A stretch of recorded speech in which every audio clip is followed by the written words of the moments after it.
काफी कॉम्प्लेक्स है, जिसकी वजह से हर अगले दिन कोई ना कोई नई रिसर्च पब्लिश होती है जो हमारी साइकी और बिहेवियर के बारे में कुछ नया फैक्ट बताती है।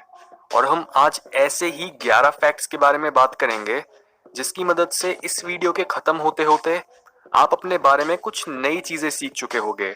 नंबर 11, आप जिस तरह से दुनिया को देखते हो ये डिपेंड करता है कि आप किस तरह की मूवीज या टीवी शोज देखते हो। रिसर्च बताती है कि जो लोग क्राइम, इन्वेस्टिगेशन या डिटेक्टिव वाले टीवी शोज या इवन ज्यादा न्यूज देखते हैं, वो लोग दुनिया में होने वाले सीरियस क्राइम को ओवर एस्टिमेट करते हैं। और इस तरह के शोज उन्हें ये सोचने पर मजबूर कर सकते हैं कि दुनिया एक काफी डरावनी जगह है और वो उसमें एक विक्टिम है। जबकि जो लोग ज्यादा कॉमेडी या फैंटेसी पर बेस्ड शोज और मूवीज देखते हैं, वो दुनिया को ज्यादा पॉजिटिवली देखते हैं। ये साइकोलॉजिकल फैक्ट इस बात को कंफर्म करता है कि जो कुछ भी मीडिया हम डेली बेसिस पर कंज्यूम करते हैं, वो हमारे वर्ल्ड व्यू को पॉजिटिवली या नेगेटिवली अफेक्ट करने की ताकत रखता है।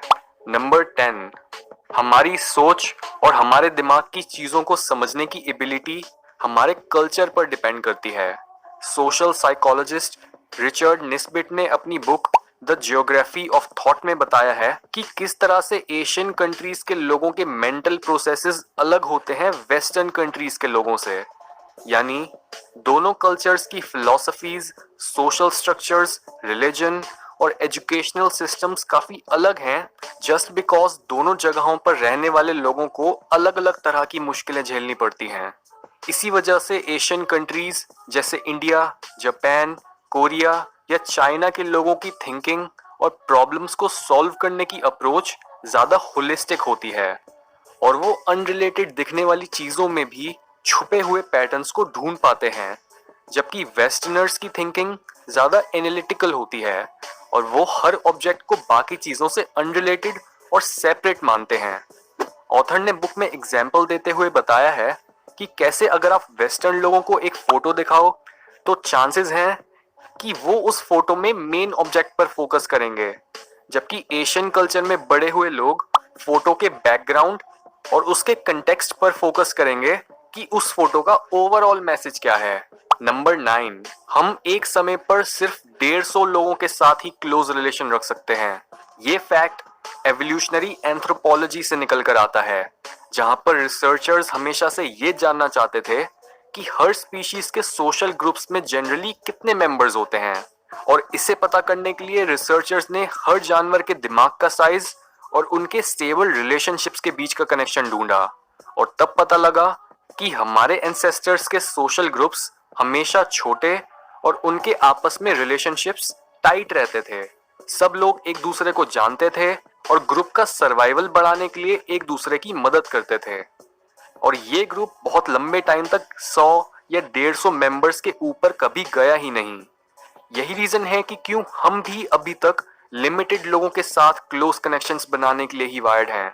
नंबर 8, यूजुअली हमें ये लगता है कि हम डिसीजंस काफी सोच समझ के और लॉजिकली लेते हैं, पर साइकोलॉजी बताती है कि हम अपने ज्यादातर डिसीजंस अनकॉन्शियसली लेते हैं। एग्जाम्पल के तौर पर, अगर आप एक नया फोन खरीदने की सोच रहे हो तो आप इस बात का ध्यान रखोगे कि वो फोन आपकी हर नीड को पूरा कर सके, उसका प्राइस आपके बजट के अंदर ही आए और उसे मैन्युफैक्चर करने वाली कंपनी रिलायबल हो। पर इन फैक्टर्स के पीछे भी आपकी कई अनकॉन्शियस बायसेस होती हैं जो आपको बोलती हैं कि आप वही प्रोडक्ट खरीदो जो आजकल ट्रेंड में है। या फिर अगर आप हमेशा से ये बोलते आए हो कि आपको छोटे फोन्स पसंद हैं, तो आपका दिमाग आपको इसी स्टोरी के साथ कंसिस्टेंट रहने के लिए पुश करेगा। नंबर 7, जब भी हमें एक रूल बहुत स्ट्रिक्ट लगता है या फिर जब हमें ऐसा लगता है कि हमसे हमारी फ्रीडम छीनी जा रही है, तब हमारा मन करता है कि हम सिर्फ वही रूल नहीं बल्कि बाकी रूल्स भी तोड़ें। साइकोलॉजिस्ट्स हमारे इस बिहेवियर को बोलते हैं रिएक्टेंस। ये हमें बताता है कि क्यों किसी पर भी गुस्सा करके और उन्हें फोर्स करके अपनी बात मनवाना कभी इफेक्टिव नहीं होता।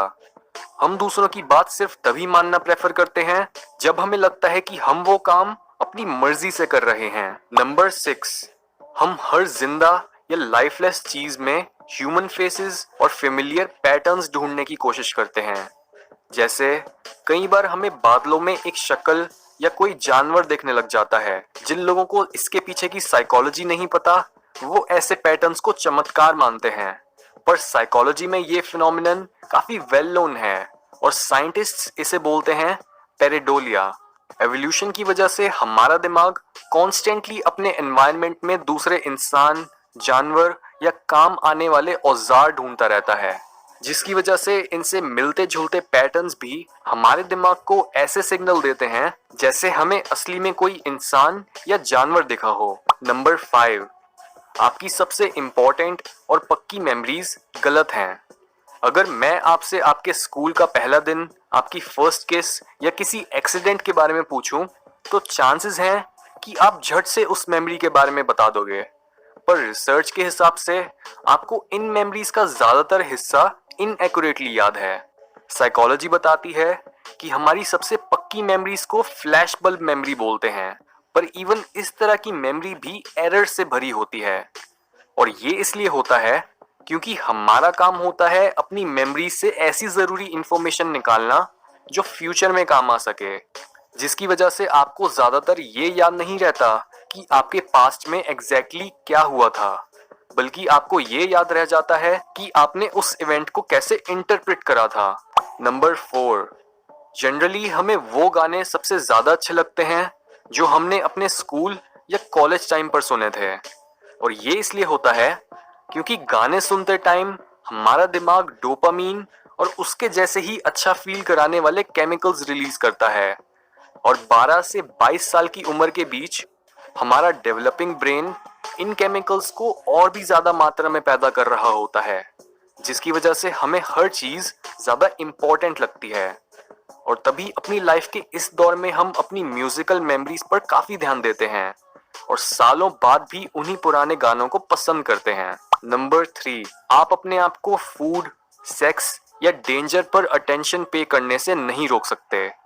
हमारा ये बिहेवियर हमारे दिमाग के सबसे पुराने हिस्से से आता है और हमें जिंदा रखने के लिए वो हर समय अपने एनवायरनमेंट को स्कैन कर रहा होता है और सोच रहा होता है कि क्या मैं इसे खा सकता हूँ, इसके साथ सेक्स कर सकता हूँ, या क्या मुझे इससे कोई खतरा है।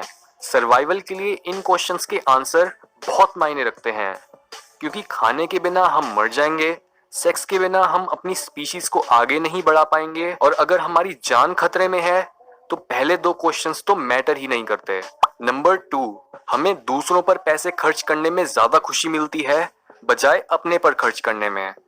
इवन दो हम में से ज्यादातर लोग ये मानते हैं कि अपनी पसंद की चीजें लेना और खुद को प्रायोरिटाइज करना ऑब्वियसली लॉन्ग टर्म हैप्पीनेस का एक जरूरी हिस्सा है, पर साइकोलॉजिकल रिसर्च बताती है कि ये सच नहीं है, क्योंकि दूसरों पर खर्च करा पैसा हमें अपने बारे में अच्छा फील कराता है। हम ऐसे दूसरों के आगे ज्यादा रिस्पॉन्सिबल और काइंड दिखते हैं, और इसके साथ ही दूसरों की मदद करने से हमारे सोशल रिलेशनशिप्स भी इंप्रूव होते हैं। और साइंस इस बारे में बिल्कुल क्लियर है कि हमारी लॉन्ग टर्म खुशी के लिए सबसे इम्पोर्टेंट चीज अच्छे रिलेशनशिप्स ही होते हैं, ना कि पैसा या फिर उससे खरीदी हुई चीजें। नंबर 1, ब्रांड्स और लोगोज आपको अलग तरह से इन्फ्लुएंस करते हैं जब आप दुखी या डरे हुए होते हो, क्योंकि जब भी हम खुश होते हैं तब हम ज्यादा इम्पल्सिव बन जाते हैं। हम नई और रिस्की चीजें ट्राई करने में कम हिचकिचाते हैं और पैसे भी ज्यादा खर्च करते हैं। पर जब भी हम सैड फील कर रहे होते हैं तब हमें कुछ फेमिलियर चीज चाहिए होती है और हम नई तरह की चीजों से दूर रहना प्रेफर करते हैं। ये चीज आइसक्रीम फ्लेवर से लेकर मूवीज तक कुछ भी हो सकती है। साइकोलॉजी बताती है कि हमारा ये बिहेवियर हमारे डोपामीन लेवल्स पर बेस्ड होता है। जब हमारे दिमाग में डोपामीन ज्यादा होता है तब वो हमें ज्यादा एक्सट्रोवर्टेड बना देता है, और तब हमें अननोन एनवायरनमेंट में जाने से कम डर लगता है। एक पार्टी के बारे में सोचो कि कैसे जब आप खुश होते हो आप ज्यादा ड्रिंक करते हो और कुछ भी खा लेते हो, पर जब आपका डोपामीन कम हो जाता है, जैसे एक स्ट्रेसफुल दिन के बाद, तब आप अपनी पुरानी हैबिट्स पर ही फोकस करते हो और अपने इन्हीं इमोशंस की वजह से शॉपिंग करते टाइम उन ब्रांड्स को खरीदते हो जिन्हें आप पहले से ही जानते हो।